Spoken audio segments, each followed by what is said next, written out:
there's a lot of relief that happens when you make the decision, just making that decision. And then the other piece is the sooner you make that decision, the sooner you can make that decision work. And that's something that I think is pretty powerful. Again, the sooner you make that decision, the faster you can make that decision work. Now you can go into making it work. Hi, everyone. Today's podcast is going to be about the importance of taking action in your business. And this is a very, very important topic. I feel like the timing is really right for this because, many businesses right now are planning for next year and there's a lot of fear. And I just came back from a conference in San Diego and I barely made it back the day before the hurricane sort of started shutting down airports. I came back the day before, so I was really grateful for that. But I was at a conference and you could hear many of the panelists. I mean, much of what they were talking about was the fear of what's going on, what's going to happen with the election. Just in general, a lot of it felt, sort of like there was a lot of anxiety about what's going on in the market right now.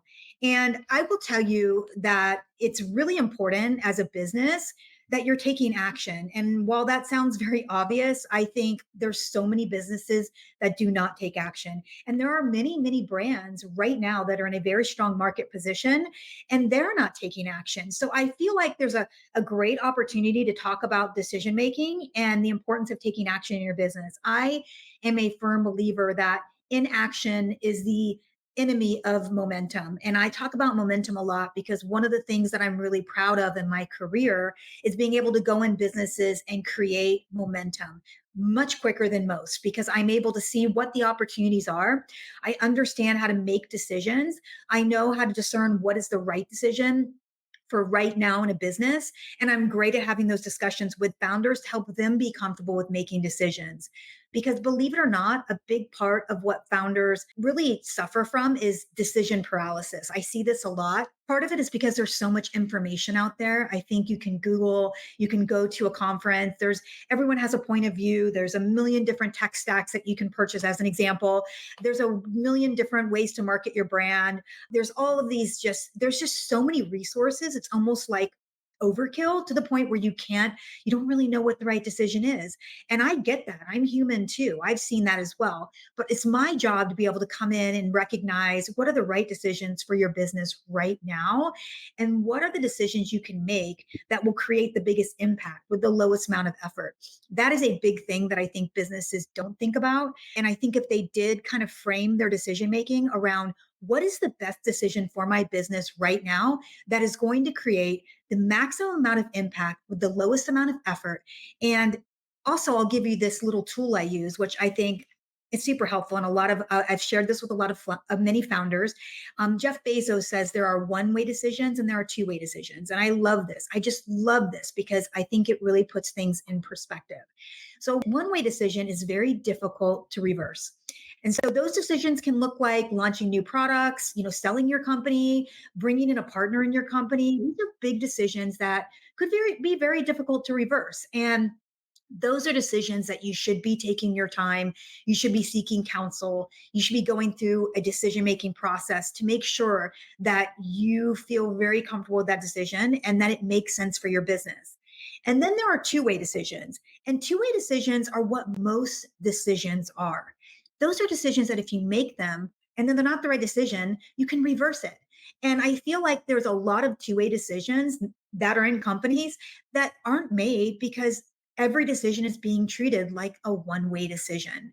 And what happens with founders and what happens with businesses is that most of the decisions are founder down, meaning the founder makes the decisions. They've been used to making the decisions. They feel a sense that they're the best person to make the decision. They're pretty integrated with the business. So when they get stuck in a decision, the business suffers because there are obvious decisions that need to be made and they're not being made. And while your business is working and maybe you're in a place where you have momentum and then you don't make the decisions that are obvious, you can lose market position. And I've seen that happen more times than I'd like to admit with founders, just the very obvious. I've come in and of course, I'm going to tell them the obvious decisions that are things that I see in every business. I have 20 years of experience. I've seen them. I've seen what happens when you don't make these decisions. I've seen what happens when you do. And so I feel really confident to help them make the right decision for their business. But it's never surprising to me that some of the things that I bring to the table are things that they've already known they need to do. They just haven't done them. And so that is to me like one of the most concerning parts that I see in businesses where the founder is in sort of a decision fatigue. They don't, or even just confusion or just overwhelm about decisions. And they decide, I'm not going to make a decision at all because now I'm questioning everything, even the most obvious. I'm just questioning myself. And I get that. I totally get that. But I'm also a big believer that once you make the decision, one, there's a lot of relief that happens when you make the decision, just making that decision. And then the other piece is the sooner you make that decision, the sooner you can make that decision work. And that's something that I think is pretty powerful. Again, the sooner you make that decision, the faster you can make that decision work. Now you can go into making it work versus, am I going to do this? Am I going to do that? And maybe losing that window of opportunity where that decision could have made a big impact in your business. So I just want to share that with you because I feel like as we go into, we're in Q4, we're going into next year, right? It's going to happen. We're going to blink and it's going to happen. There are many brands that are making decisions about their team. They're reanalyzing, do I have the right team? Do I need to make some upgrades in my team? Do I need to add to my team? And they're in a position where they can actually make those investments, they can make those decisions.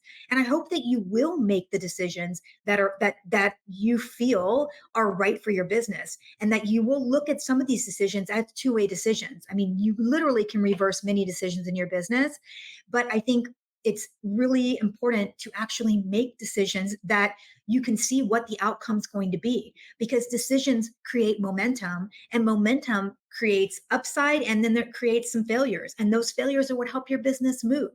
I'll say one other thing about this. What I see a lot is there's a lot of being stuck in an old beliefs, kind of, what worked for my business when I was in my heyday and when I built my business. I want to keep doing those things because they worked. Why don't they work anymore? And so I'm a very big believer that let's look at that. Let's look at that. It's not a baby out with the bathwater, right? Let's see what would still work. And then let's see what needs to change, because the market has changed, brands have changed. What it takes to be successful has changed quite a bit. And it's really important that brands don't get stuck in these old belief cycles of that's what worked for me in the past, and I'm not going to change it, because that also throws a company into a lack of momentum. So you need to be, as a founder, as an entrepreneur, as someone that's in a leadership role, it's really important for you to know how to make decisions and to know the difference between one-way decisions and two-way decisions, so that you can keep momentum in your business, so that when you bring people in your business that can add value, that have experience you don't have, you're able to have them guide you, but you're not a blocker of progress in the business. You are not the reason why the business gets stuck or stagnant, that you're able to let go, and you're able to still be that person who needs to understand the why, but also leans into the person that has the experience of actually being able to say, here's a case study of where this worked and why I think this works. So I will leave you with that. This is a very short podcast, but hopefully meaty enough for you as you go into the last couple of months of the year and you're making those decisions. And even if you're not in a planning mode, even if you're just really, you've got 5 decisions on your desk and you need to make them and you haven't, really say, are these one-way decisions, these two-way decisions? And try to make those two-way decisions and try to be swifter about making those decisions, and trust your gut, because of course you need to look at the numbers, you need to look at the business. But as a founder, I've seen so many that are right on track, they know, but they don't do it. And to me, that is a lack of I don't know, confidence. Maybe it's that you're afraid to make a decision. No judgment, trust me, and no judgment at all. But when you bring in people like myself, they help you make those decisions because they give you the resources, the experience, and the support to help drive those decisions and actually create the change, the outcome, whatever that ends up being from the decision. They're there to hold your hand, partner with you, partner with your team, and help you make those decisions. So I wish that for you. I hope you have a wonderful week, and I will see you soon.